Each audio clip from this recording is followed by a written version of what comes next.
तो यहाँ पे सबसे पहले हम लोग स्टार्ट करते हैं एक्सरसाइज 5.1। उसमें लिखा हुआ है solve the following system of simultaneous linear equations by the substitution method. तो बच्चों सबसे पहला क्वेश्चन जो आपको सब्स्टिट्यूशन मेथड से करना है, तो हेडिंग डाल दीजिएगा this is your substitution method. This is your substitution method. तो बच्चों सब्स्टिट्यूशन मेथड अलग होता है, देखिए किस तरह से इसको सॉल्व करते हैं। सबसे पहले आपके पास क्वेश्चन है, क्वेश्चन नंबर फर्स्ट का फोर्थ जो मेन क्वेश्चन है उनको डिस्कस कर देते हैं। सबसे पहले आपके पास इक्वेशन है 3x minus 5y is equal to 4। ये आपकी फर्स्ट इक्वेशन आपके पास गिवन है। और सेकंड इक्वेशन है आपकी 9x minus 2y is equal to 7। ठीक है, ये दो इक्वेशंस। तो बच्चों इनको सब्स्टिट्यूशन मेथड से सॉल्व करना है, ये ध्यान देना होगा आपको। एलिमिनेशन मेथड अलग होता है, सब्स्टिट्यूशन मेथड अलग होता है। सब्स्टिट्यूशन मेथड का मतलब ये होता है कि आप किसी भी एक इक्वेशन से x या y की वैल्यू निकाल करके दूसरी इक्वेशन में पुट कर देते हैं। नेक्स्ट से आपके पास फर्स्ट इक्वेशन, तो फर्स्ट इक्वेशन से आपने y की वैल्यू निकाली, तो सबसे पहले लिखेंगे यहाँ पे 3x minus 4 is equal to 5y। ठीक है, तो यहाँ से y की वैल्यू आ जाएगी 3x minus 4 upon 5। फिर कहेंगे putting the value of y in equation 2, तो उसके नीचे लिखते हैं putting the value of y in equation 2। Second equation में y की वैल्यू पुट कर दो। ठीक है, तो सेकेंड इक्वेशन क्या है 9x minus 2y, y की वैल्यू कितनी है 3x minus 4 upon 5 is equal to 7। क्या ये बात सबको समझ में आई? हमने फर्स्ट इक्वेशन से y की वैल्यू को निकाला और सेकेंड इक्वेशन में पुट कर दिया। ठीक है, सबको समझ में आ रहा है? इसको सिंप्लीफाई करना स्टार्ट करते हैं अभी। तो बच्चों जब आप इसको सिंप्लीफाई करोगे तो आपको ये समझ में आएगा कि यहाँ पे सबसे पहले आप एलसीएम ले लो, और एलसीएम लेने में भी प्रॉब्लम है। तो पहले एक स्टेप आप लिख लो, पहले this is 9x upon 1 minus 2। बच्चों ये अंदर मल्टीप्लाई कर लो, तो 2 जब ये अंदर मल्टीप्लाई होगा तो ये ब्रैकेट मैंने ओपन नहीं किया, तो मैं डायरेक्टली लिख दूं 2 3 जा 6x और 2 4 जा 8 अपॉन 5 इज इक्वल टू 7। क्या सारे बच्चों को स्टेप क्लियर है? सबको क्लियर है बच्चों? अगर क्लियर है तो नेक्स्ट स्टेप में देखें 1 और 5 का एलसीएम 5 होता है। 1 5 जा 5 5 9 जा 45।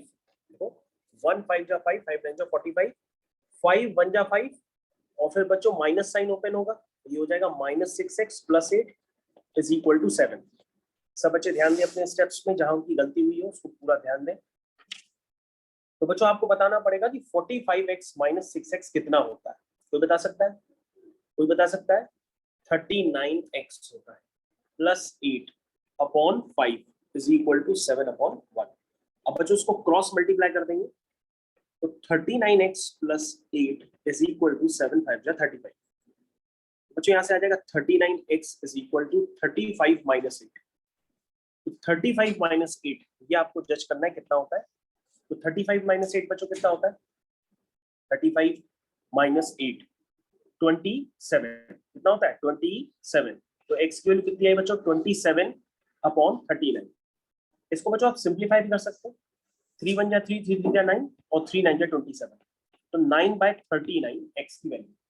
सब बच्चे इसको एक बार क्रॉस चेक जरूर कर लीजिएगा कि x की वैल्यू 9/13 आ गई कि नहीं आई। अगर आ गई है बच्चों तो आप x की वैल्यू किसी भी एक इक्वेशन में पुट करके आप y निकाल सकते हैं। ठीक है, x की वैल्यू किसी भी एक इक्वेशन में पुट करके आप y की वैल्यू निकाल सकते हैं। देखो जैसे आपके पास y था क्या ओरिजिनल, y था क्या आपके पास 3x - 4/5। अब यहाँ पर आप क्या करेंगे, x की वैल्यू आप पुट कर लो, y आ जाएगा।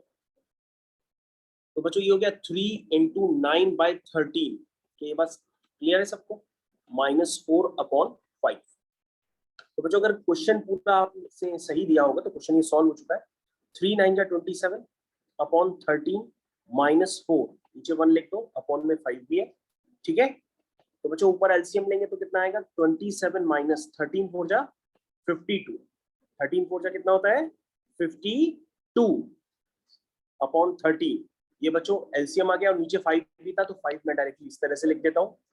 27 - 52 यानी 12 - 7 5 हो गया, और 4 - 2 2 हो गया, और नीचे कितना है 13 × 5 5 5 जा 25 और नीचे 30। तो बच्चों आपका आंसर निकल के आ गया आंसर इस क्वेश्चन का बेहद अजीब है, ऐसे क्रिटिकल आंसर नहीं निकलते, बहुत अच्छे आंसर निकल के आते हैं। ये क्वेश्चन ऐसा है कि आंसर ऐसे ही आ रहा है, कोई बात नहीं। दूसरा क्वेश्चन करेंगे तो आपको हो सकता है इजी वैल्यूज मिले, तो कंफ्यूजन कम होता है। तो सबसे पहले जस्ट वेट बच्चों, यहाँ पर आप देखिएगा, मैं x की वैल्यू लिखने जा रहा हूँ। x की वैल्यू है 9/13 और y की वैल्यू है -5/13। ये बच्चों आपका सॉल्यूशन सेट निकल करके आ गया। आप इसको एक बार क्रॉस चेक कर लीजिए, क्वेश्चन आपका फिनिश हो गया। इसको क्या कहते हैं बच्चों? इसको कहते हैं सब्स्टिट्यूशन मेथड। क्या कहते हैं? Substitution method. अब बच्चों हम लोग दूसरा क्वेश्चन करेंगे, और दूसरा क्वेश्चन आप हमको बताते जाइए। सेकेंड पार्ट, थर्ड का सेकेंड पार्ट।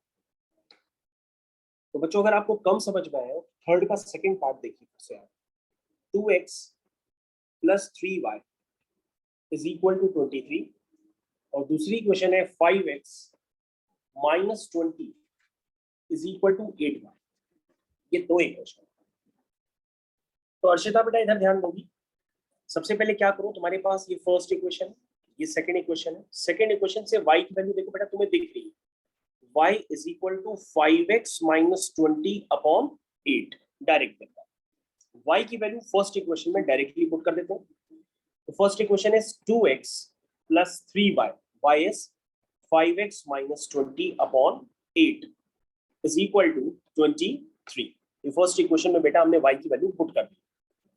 अब हम क्या लेंगे, कम समझ में आता है तो एक स्टेप और लिख लो, 3 का अंदर मल्टीप्लाई कर लो, तो 3 5 जा 15 x और 3 20 जा 60। क्या स्टेप समझ में आया? Upon 8 is equal to 23। इसके बाद बच्चों एलसीएम के अलावा और कुछ समझ में नहीं आता तो आप सीधा एलसीएम ले लिया करिए। 1 8 जा 8, 8 2 जा 16, 8 1 जा 8, ब्रैकेट के बाद प्लस साइन लगाया तो साइन चेंज नहीं होगा, एज इट इज आप लिख देंगे, अपॉन 1।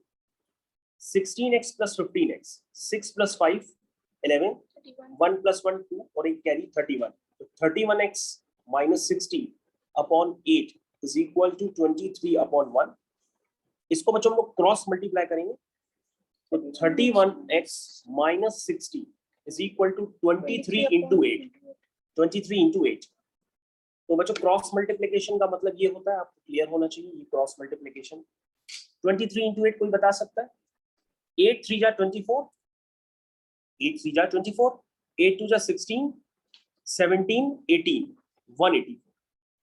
इसको सॉल्व करते हैं, तो ये हो गया 184 + 60, ये हो गया 31x इज इक्वल टू 184 + 60, यानी 4 + 0 कितना हुआ? 4 हुआ। 4 + 0 इज 4, 8 + 6 14। देखो 4 + 0 इज 4, 8 + 6 14 और 1 1 2। तो x की वैल्यू आई 244/31। इसको सॉल्व कर लो बच्चों। तो बच्चों 244/31 अगर ये सॉल्व होता होगा तो ये बच्चों हो भी जाएगा। जरा एक बार, 31 एक प्राइम नंबर है, तो डायरेक्टली 244 को चेक करिए, क्या ये 31 से जा सकता है? मेरे हिसाब से नहीं जा सकता है, क्योंकि किसी भी नंबर से नहीं जा रहा है। तो x की वैल्यू आपको यही पुट करनी पड़ेगी, क्योंकि 31 प्राइम नंबर है, तो कैंसिलेशन यहाँ पे नहीं हो पाएगा। बहुत ही अजीब कैलकुलेशन है आपके क्वेश्चंस में, कोई बात नहीं। अब बच्चों हम y की वैल्यू निकालते हैं। y की वैल्यू कितनी थी? 5x - 20/8। ये y की वैल्यू हमको निकालनी है।